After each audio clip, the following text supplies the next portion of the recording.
গাজীপুরের কালীগঞ্জ উপজেলা, যেটি গাজীপুর শহর থেকে প্রায় দীর্ঘ 14 থেকে 15 বা 20 কিলোমিটার দূরে অবস্থিত। এখানকার একটি গুরুত্বপূর্ণ সড়ক হচ্ছে টঙ্গী হয়ে ঘোড়াশাল বাইপাস, কিশোরগঞ্জ সিলেট নরসিংদী সড়কটি। যেই বাইপাসটির একটি নামকরণের অংশ হচ্ছে কাপাসিয়া মোড়। এই কাপাসিয়া মোড়ের কোয়ার্টার কিলোমিটার রাস্তার জন্য দীর্ঘ যানজট সৃষ্টি হয়ে থাকে। ইতিমধ্যে আপনারা আমার পিছনে দেখতে পাচ্ছেন, লক্ষ্য করেন যেখানে দেখতে পাচ্ছেন যে যানজট পুনরায় রয়েছে এখন খনাখন্দে ভরপুর, যেখানে ধীর গতিতে প্রতিটি যানবাহন আসছে। আপনারা এই মুহূর্তে যা দেখতে পাচ্ছেন সেটা হচ্ছে কাপাসিয়া মোড়, যেখানে ঢাকা থেকে একটি রাস্তা এসে ঘোড়াশাল হয়ে সিলেট দিকে গেছে, পাশাপাশি এই কালীগঞ্জ উপজেলা থেকে কাপাসিয়া উপজেলার একটি রাস্তা গেছে হাতের বাম দিকে। আমরা যে এই মুহূর্তে যেই জায়গাটিতে রয়েছি সেই জায়গাটি একটি গুরুত্বপূর্ণ ব্যস্ততম জায়গা হলেও এখানে যে রাস্তার করুণ বেহাল দশা, এই বেহাল দশার জন্য চরম ভোগান্তিতে পড়েছেন এলাকার স্থানীয় জনতা, পাশাপাশি স্কুল কলেজ সহ বিভিন্ন যে শিক্ষা প্রতিষ্ঠানে যাতায়াত করেন। ঠিক সকাল 10টা থেকে 11টা 12টা ঠিক এই সময়টিতে ব্যস্ততম পরিপূর্ণে বা ব্যস্ততম রাস্তায় পরিণত হয় এই খানাখন্দ এই রাস্তাটি। আপনারা দেখতে পাচ্ছেন যে একটি বাস বা দুটি বাস বা পাশাপাশি গাজীপুর কালীগঞ্জ উপজেলা শিল্পাঞ্চলে রূপান্তরিত হওয়ার ফলে এখানে ট্রাক বা কাভার্ড ভ্যান প্রচুর পরিমাণ এই রাস্তা দিয়ে চলে। তারপরেও এখানে দীর্ঘ যে যানজট তৈরি হয় তার জন্য স্থানীয় প্রশাসন সহ যারা সংশ্লিষ্ট হাইওয়ে রুটস কর্তৃপক্ষ রয়েছে তারা এখনও নীরবেই রয়েছে। বিগত সময়গুলোতে আমরা দেখতে পাচ্ছি যে বৃষ্টিজনিত সমস্যার কারণে রাস্তাটিতে কোনোভাবেই 1, 2, 3 কিলোমিটার পর্যন্ত জ্যামজট হয়ে থাকে। আমরা এই মুহূর্তে যে রাস্তাটি আপনারা দেখতে পাচ্ছেন সেই রাস্তাটিতে রয়েছে গাজীপুরের কালীগঞ্জ উপজেলার ঠিক কাপাসিয়া মোড় সংলগ্ন রাস্তাটি, যেখানে প্রতিনিয়ত হেলে দুলে গাড়িগুলো চলে। রাস্তার চরম এই বিপর্যয়ের কারণে আমরা দু একজন পথচারীর সাথে আমরা কথা বলতে চাইব। আসলে এই রাস্তাটার জন্য আমাদের অনেক অসুবিধা হয়, আমাদের না খালি যাত্রীদেরও হয়। আমরা চাই রাস্তাটা ভালো হোক, ঠিক আছে, যেভাবে সুবিধা হয় ওইভাবে করার জন্য।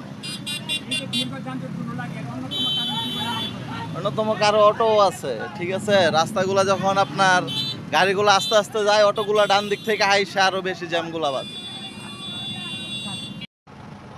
রাস্তা ভাঙ্গা তো দেখতেই পাচ্ছেন, কি বলবো, আমাদের সরকার কি চোখে দেখছে না? হ্যাঁ, আমাদের যে দায়িত্ব আছে আমাদের রাস্তার, হ্যাঁ, তাদের তো একটু চোখে পড়া উচিত। এর জন্য কোটি কোটি টাকার সম্পদ নষ্ট হচ্ছে মহাজনদের, তারপরে মাল নষ্ট হচ্ছে।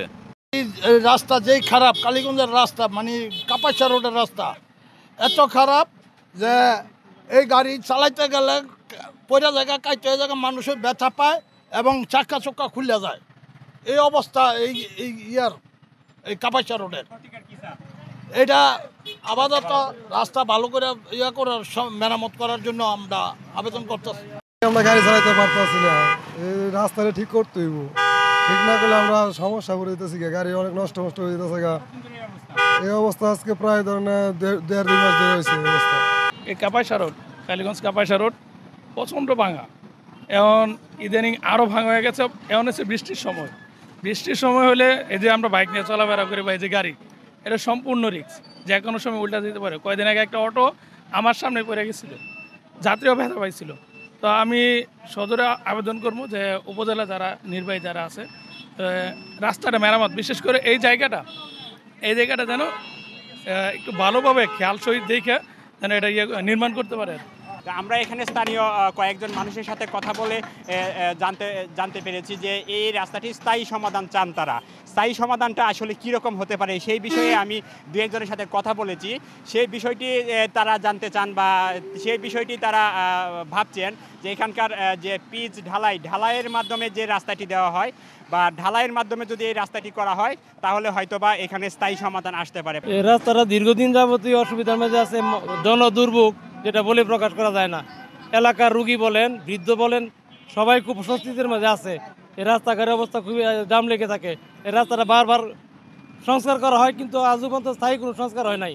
আমার মনে হয় পাথর দিয়ে ঢালাই দিয়া ভিতরে রড দিয়ে যদি দেওয়া হয় তাহলে স্থায়ী সমাধান একটা পথ আছে। আপনাদের মাধ্যমে তাদের সহযোগিতায় রূপসেন হাইয়ের সহযোগিতা চাই।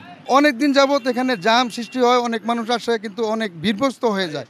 আমরা অনেক কাইল হয়ে গেছি মানুষ, তো তারপরে মনে করেন যে এক প্রকার হয়ে যায়, মানে এই যে ট্রাক যেমন হেলে দুলে যেমন দোকানের ভিতরে আসবে, পাবলিকের দিকে এসে পড়ে, এরপরে আপনার এই অনেক পানি গর্ত, মানে এই অবস্থা আর কি। তো এটা অতি দ্রুত যেন কাজ করে, এটা আমার অনুরোধ। রাস্তার মেরামতের কাজ সম্পন্ন রুশসেন হাইওয়ে তাদের মতো করে তারা ব্যবস্থা গ্রহণ করবেন বলে আমি মনে করি। আর এই রাস্তার বেহাল অবস্থার জন্য যে যান চলাচলের যে স্বাভাবিক গতি হারিয়ে ফেলেছে এবং স্বাভাবিক যে যান চলাচলে বাধা সৃষ্টি হচ্ছে, এই ব্যাপারে আমি আমার ঊর্ধ্বতন কর্তৃপক্ষ আমাদের টিআই প্রশাসন জনাব শাহাবুদ্দিন স্যারকে অবহিত করেছি এবং এখানে কালীগঞ্জ লোকাল থানার ওসি স্যারকেও আমি এই ব্যাপারে বলেছি। তারা আন্তরিকতার সাথে, ওনারা দুজনেই খুবই আন্তরিক মানুষ, যেন যান চলাচল স্বাভাবিক রাখা যায় তারা সর্বোচ্চ চেষ্টা করে যাচ্ছেন। তাদের পক্ষ থেকে রুশসেন হাইওয়ের সাথে যোগাযোগ করেছে। আপনারা দেখতে পাচ্ছেন যে গত এক সপ্তাহ আগে যে যান চলাচলের যে সমস্যা ছিল আজকে সেটা নেই। কারণ হচ্ছে গত 2 দিন আগে রুশসেন হাইওয়ের লোকজন এসে এখানে কিছুটা কাজ করে গেছেন। আপনারা দেখতে পাচ্ছেন যে বড় বড় গর্তগুলো তারা ইট বালি সুরকি দিয়ে কিছুটা বন্ধ করে গেছেন এবং এই জন্য কিছুটা গতি পেয়েছে যান চলাচলে। তবে রাস্তা যদি সম্পূর্ণ ঠিক হয়ে যায় আমি মনে করি যান চলাচল একদম স্বাভাবিক হয়ে যাবে, গরমুখী মানুষের কোনো সমস্যা হবে না, এখানে আর কোনো ধরনের যানজট সৃষ্টি হবে না বলে আমি মনে করি।